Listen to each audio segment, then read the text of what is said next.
A finales de los años 70, México vivía una ilusión.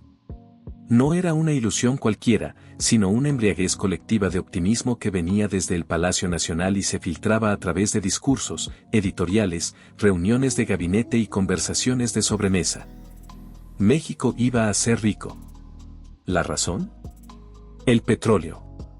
Las exploraciones de petróleos mexicanos, Pemex, habían dado resultados extraordinarios.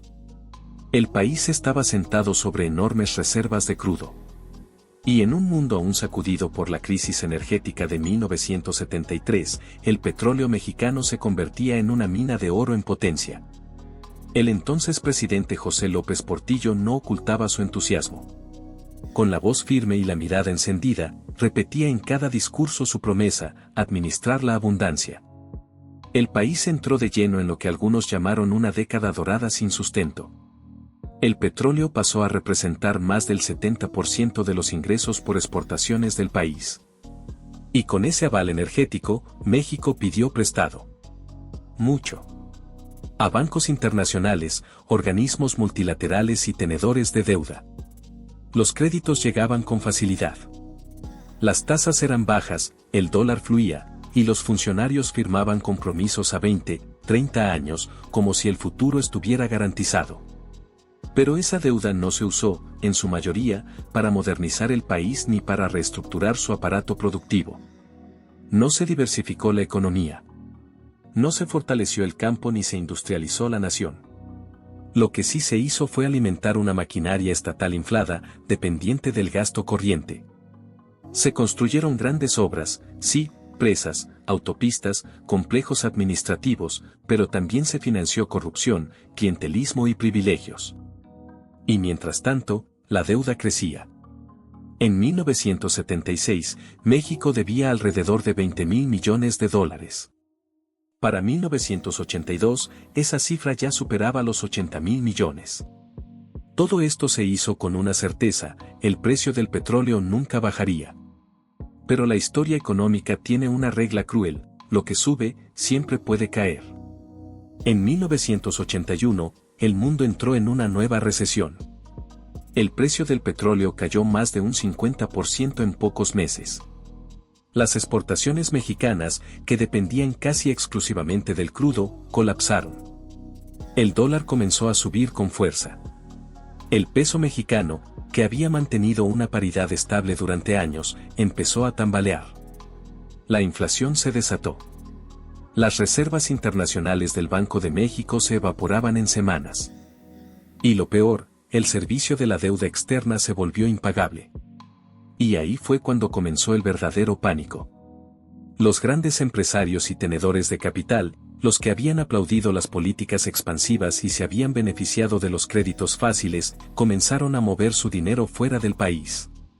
Compraban dólares, transferían fondos a cuentas en el extranjero, se refugiaban en inversiones seguras más allá de las fronteras. La fuga de capitales alcanzó niveles históricos.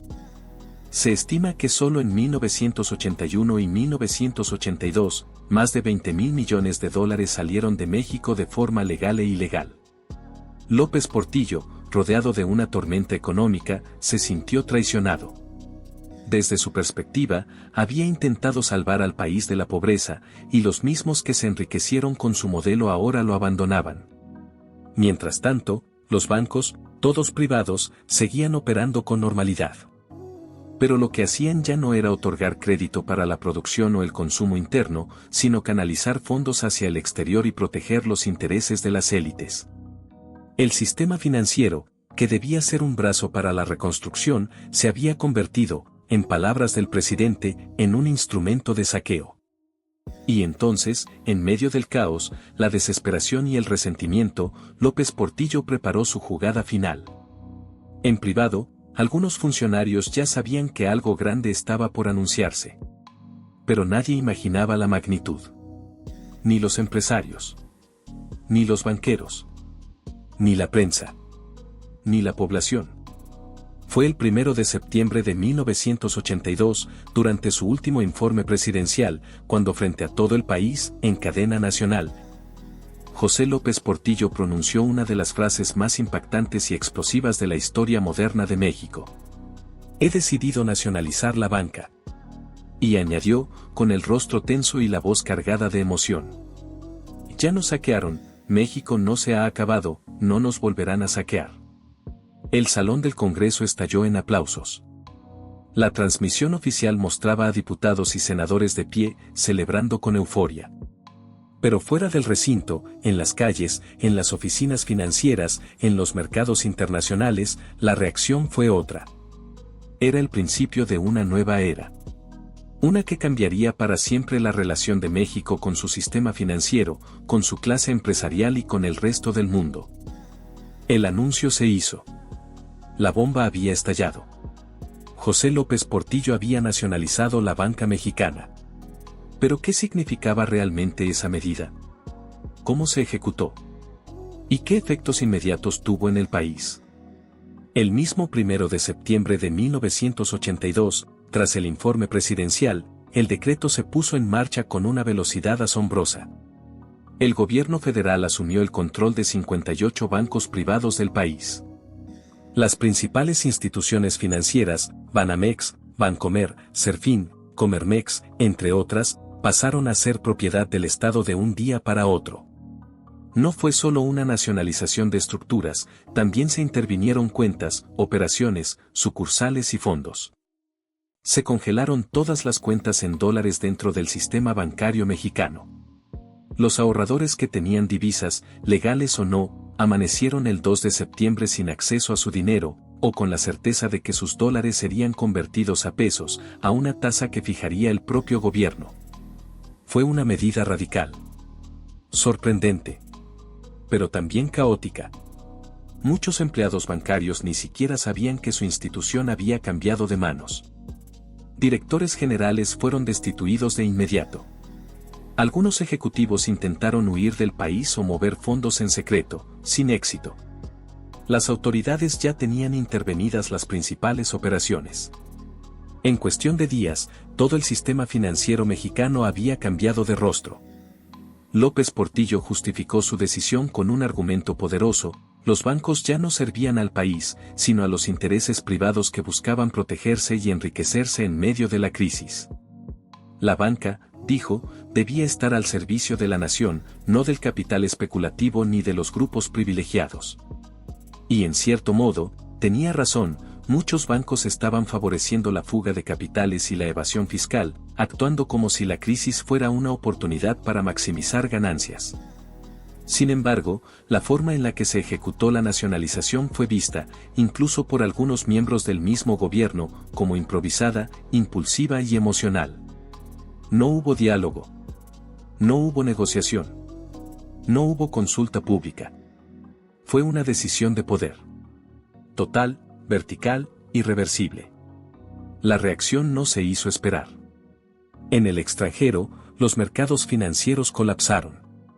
México fue visto de inmediato como un país riesgoso, autoritario y hostil al capital. Los bancos internacionales detuvieron líneas de crédito. Las inversiones extranjeras directas se congelaron. La confianza se evaporó de un día para otro. En el país, la medida generó reacciones encontradas. Para muchos sectores populares, fue una jugada valiente. Un presidente enfrentándose a los poderosos, rescatando la economía del control de unos pocos.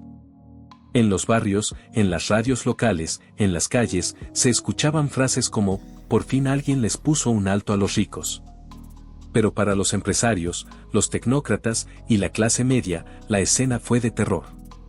Familias que habían ahorrado en dólares vieron su patrimonio congelado o convertido en pesos devaluados. Comerciantes y productores se encontraron sin acceso a créditos. La economía se detuvo.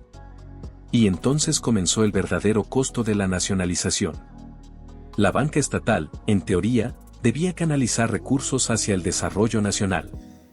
Pero en la práctica, se convirtió en un instrumento político. Los créditos dejaron de asignarse con criterios técnicos y financieros. Comenzaron a responder a presiones de sindicatos, partidos, intereses políticos y favores personales. Bancos que antes competían en eficiencia, ahora estaban dirigidos por burócratas con poca experiencia financiera y muchas lealtades partidistas. La productividad cayó. La corrupción aumentó.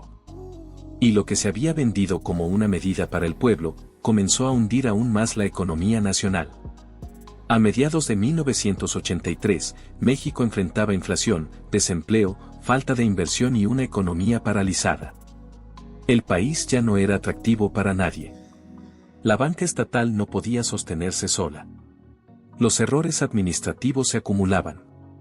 Los costos operativos se disparaban. Y los créditos, en lugar de llegar a quienes lo necesitaban, iban a parar a empresas públicas quebradas o a grupos privilegiados con conexiones en el gobierno.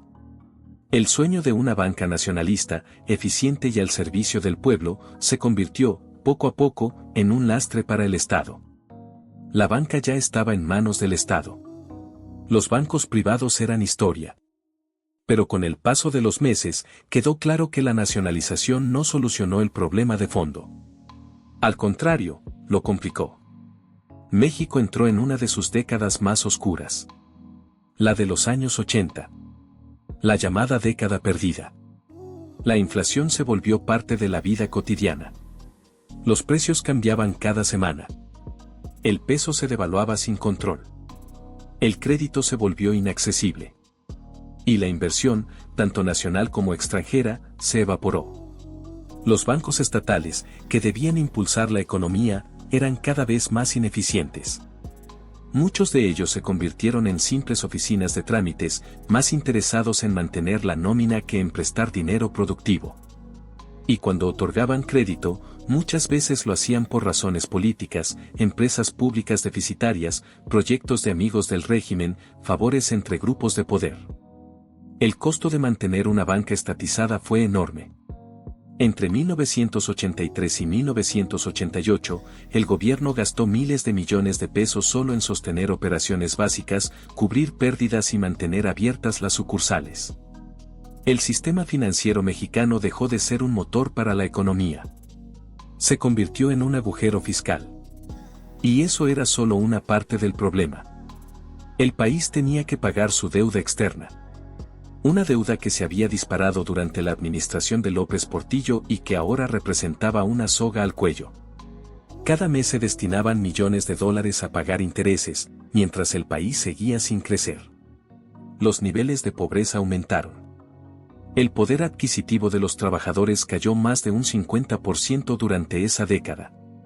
La clase media comenzó a reducirse. El malestar social crecía. Y los gobiernos que sucedieron a López Portillo, primero Miguel de la Madrid y luego Carlos Salinas de Gortari, entendieron que algo tenía que cambiar. Así fue como, en 1991, menos de una década después de la expropiación, comenzó la reprivatización.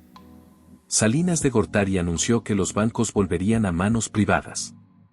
Fue un giro total, del nacionalismo económico, al neoliberalismo financiero. En solo 3 años, los bancos fueron vendidos a empresarios cercanos al poder. Se trató de una de las operaciones de venta más grandes y polémicas de la historia mexicana. Se hablaba de competencia, eficiencia, modernización, pero en la práctica, muchos bancos fueron entregados a grupos con escasa experiencia financiera y vínculos políticos evidentes. Peor aún, varios de esos bancos, apenas privatizados, fueron mal administrados, saqueados desde dentro, o utilizados como vehículos de especulación. Esto provocaría, solo unos años después, la crisis bancaria de 1994 a 1995, cuando el sistema colapsó nuevamente y el gobierno tuvo que rescatarlo. Esta vez con dinero público, a través del tristemente célebre Fobaproa. Es decir, se nacionalizó la banca en 1982 con el argumento de que el sistema era corrupto, especulativo y estaba saqueando al país, y 15 años después, tras privatizarlo de nuevo. El sistema volvió a hacer lo mismo, pero con consecuencias aún más costosas. Entonces, ¿qué fue realmente la nacionalización de la banca? ¿Un acto de justicia nacional frente al capital que huía en plena crisis? ¿Una jugada desesperada y emocional de un presidente acorralado? ¿Una medida necesaria, mal ejecutada? ¿O simplemente el inicio de una cadena de errores que arrastró a México durante décadas? Aún hoy, más de 40 años después, la expropiación bancaria de 1982 sigue siendo uno de los eventos más polémicos de la historia económica del país. Dividió opiniones, definió políticas y dejó heridas profundas. López Portillo, en su despedida, pidió perdón. Pero no por haber nacionalizado los bancos, sino por no haber actuado antes. Por haber confiado en quienes, según él, se aprovecharon del sistema. Su frase quedó grabada en la historia como una mezcla de rabia, dolor y frustración. Defenderé el peso como un perro. Pero no lo logró. Y esa decisión, tomada en uno de los momentos más críticos del México moderno, marcó para siempre la relación del país con su economía, con su banca y con su confianza en el futuro.